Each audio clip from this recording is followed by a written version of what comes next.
بسم اللہ الرحمن الرحیم۔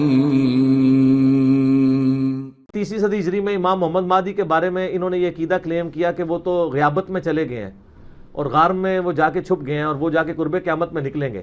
تو پریکٹیکلی تو اب ایسے امام کا مجھے کیا فائدہ جو پچھلے آلموسٹ 1100 سال سے غار میں چھپا بیٹھا ہے، اور کس غار میں ہے، کیسے میں کانٹیکٹ کروں؟ نہ میں اسے واٹس ایپ کر سکتا ہوں، نہ میں اس کے ساتھ کوئی وائس میسیجنگ کر کے اس سے موجودہ زندگی کے حالات پوچھ سکتا ہوں۔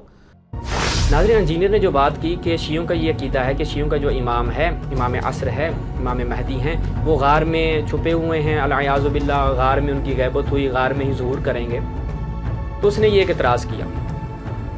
اب میں اوپنلی تا قیامت انجینئر اور اس کے جتنے بھی اس سیشن میں بیٹھنے والے افراد ہوتے ہیں، میں چیلنج کرتا ہوں کہ آپ جو اپنے آپ کو علمی کتابی کہتے ہیں، آپ نے کوئی زیادہ زحمت نہیں کرنی، فقط ایک شیعہ کتاب آپ نے پیش کرنی ہے کہ جس میں شیعہ عالم نے یہ بات نقل کی ہو۔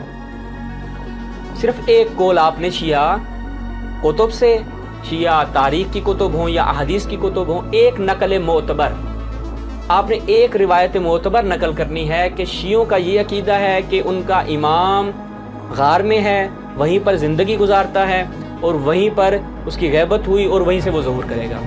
صرف ایک کتاب، یہ جتنے بھی اس کے اطراف میں بیٹھتے ہیں مومنین، اب آپ کی ذمہ داری ہے کہ آپ کمنٹس کریں اس کے پروگرامز میں، جو یہ لائیو پروگرام کرتے ہیں اس میں کمنٹس کریں، اور وہ جو لوگ جو اس کے پروگرام میں بیٹھتے ہیں کم سے کم اپنے کتابی ہونے کا تھوڑا سا ثبوت دیں۔ ایک کتاب لے آئیں شیعوں کی، کہیں جی یہ وہ شیعوں کی کتاب ہے کہ جس سے میں نے پڑھا تھا، تاکہ ثابت تو آپ علمی کتابی ہیں۔ وَإِلَّا میں دعوے سے کہتا ہوں انجینئر کے پاس تا قیامت وقت ہے، اور انجینئر کے علاوہ جتنے بھی ہیں اس طرح کے افراد ہیں جو یہ اعتراض کرتے ہیں، تا قیامت ان کے پاس وقت ہے کہ وہ ایک شیعہ کتاب سے ایک نقل معتبر پیش کر دیں۔ آج انسان یہ سوچے، اگر میں امام زمانہ کا سپاہی ہوں اور اگر میں اپنی سوسائٹی میں گھوموں کوئی امام زمانہ پر اٹیک کرے، کون سا اٹیک؟ امام کے عقیدے پر اٹیک کرے۔ ہمارا عقیدہ ہے کہ ہمارے مولا زندہ ہیں، ہمارے اہل سنت کے بھائیوں کا عقیدہ ہے کہ امام زمانہ پیدا ہوں گے۔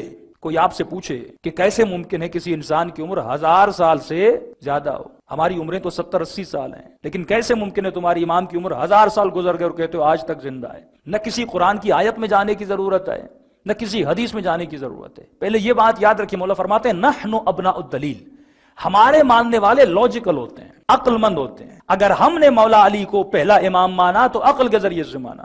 پہلے آپ لوگوں کو لاجیکلی قائل کریے، جب وہ قائل ہو گیا پھر حدیث میں جائیے، پھر قرآن میں جائیے۔ ہم جب اللہ کو ثابت کرتے ہیں تو ہم قرآن کی آیت پڑھتے ہیں، حدیث پڑھتے ہیں، ہم لاجیکلی اپنے پروردگار عالم کو ثابت کرتے ہیں۔ جب کیونکہ لاجک کافر کے پاس بھی ہے، مومن کے پاس بھی ہے، منافق کے پاس بھی ہے، لاجک کا کوئی انکار کر نہیں سکتا۔ اب مولا علی کو ہم نے کیسے امام مانا؟ آپ تصور کیجئے کسی یونیورسٹی میں ایک پروفیسر ہے، وہ پروفیسر دنیا سے چلا گیا، اس کی سیٹ خالی ہو گئی۔ اب اس پروفیسر کی جگہ پر آپ او لیول پاس کو بٹھائیں گے، اے لیول پاس کو بٹھائیں گے؟ لاجک کیا کہتی ہے؟ پروفیسر کی جگہ پر کون آئے گا؟ پروفیسر آئے گا۔ تو ہم بھی یہی کہتے ہیں کہ نبی جیسا پروفیسر، نبی جیسا عالم جب دنیا سے جاتا ہے تو ہم نبی کی جگہ پر کسی ایسے کو کیسے بٹھائیں جو فقہی مسائل اپنی بیٹی سے پوچھتا ہو؟ عقل یہی کہتی ہے کہ نبی کی جگہ پر ایسے کو بٹھاؤ جس کا علم نبی جیسا ہو، جس جو حسب میں، جو نسب میں، ہر چیز میں اعلیٰ ہو۔